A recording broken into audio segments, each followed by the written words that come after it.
One of the things that omega-3s do is once they're incorporated into the cell membranes, they make them less excitable. They have an effect on what are called voltage-gated ion channels, and these are holes in the membranes which are involved in the transport of electrolytes like sodium, magnesium, potassium, and they determine the voltage across the cell membrane and how reactive those cells are, how excitable they are. And this is one of the reasons why balanced oil has certain types of effects in the body.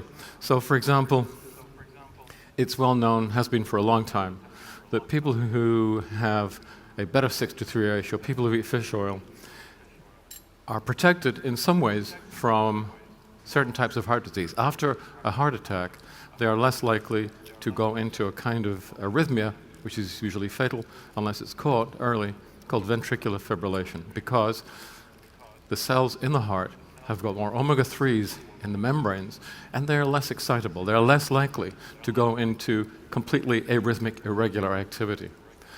But the same thing is true for other cells in the body, including smooth muscle, and this is one reason why, if you have a better omega-3 status, arteries are less contractile.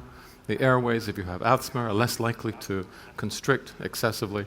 It's a good thing to have tissues that are a little bit less excitable. And the same thing is true in the brain, which is a very membrane-dependent organ.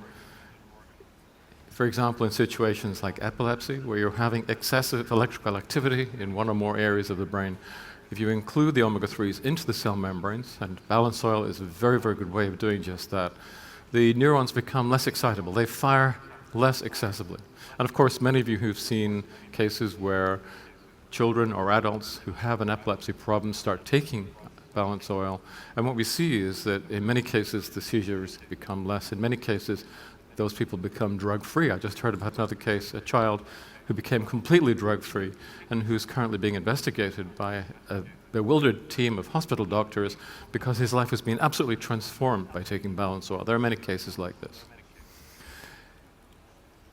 The other thing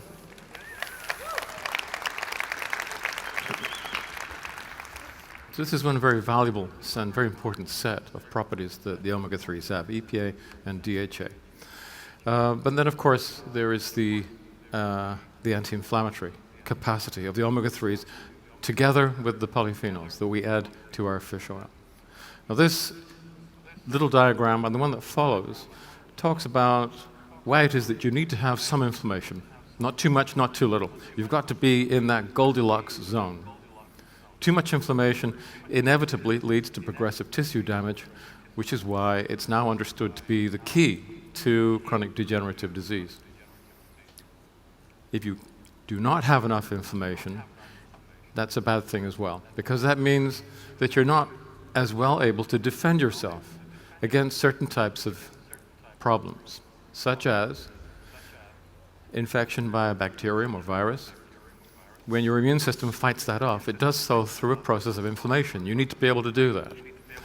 Once tissues have been damaged, for example, in an accident, you need to have the ability to mount an inflammatory response because that's part of the way in which you heal the damaged tissues. And if you look at this diagram, you'll see up at the top there, DAMPs, and there should be PAMPs as well, and there are